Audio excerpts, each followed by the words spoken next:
ప్రతి నెల ఒక స్త్రీ శరీరం నుండి ఒక చిన్న ఎగ్ విడుదల అవుతుంది. ఒక పురుషుడు స్త్రీ శారీరకంగా దగ్గరైనప్పుడు పురుషుడి శరీరం నుండి మిలియన్ల కొద్ది స్పెర్మ్ విడుదలవుతాయి. అవన్నీ ఆ ఒక్క ఎగ్ ని కనుగొనడానికి ప్రయత్నిస్తాయి. కానీ ఒక్క స్పెర్మ్ మాత్రమే ఆ ఎగ్ లోకి ప్రవేశించగలుగుతుంది.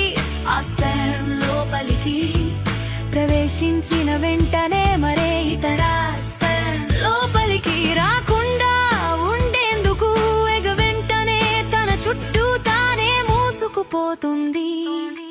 ఎగ్ లోపల స్పెర్మ్ మరియు ఎగ్ నుండి వచ్చిన DNA కలిసిపోతుంది. సరిగ్గా క్షణంలోనే ఫెర్టిలైజేషన్ జరుగుతుంది. ఇది శిశువు యొక్క ప్రారంభం.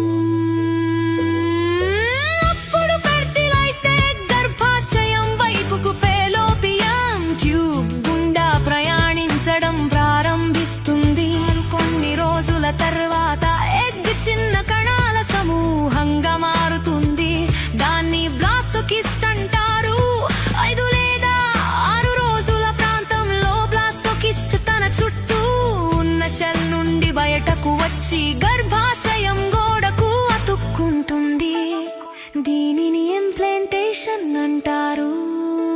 అప్పుడే శిశువు యొక్క అసలైన పెరుగుదల ప్రారంభమవుతుంది. 9 నుంచి 12 వారాల వరకు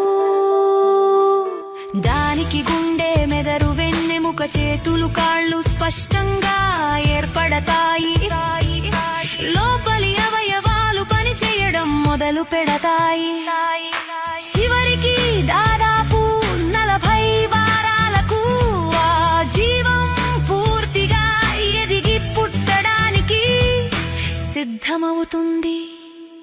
ఇలా ఒక జీవం ఒక శిశువు రూపం దాల్చుతుంది.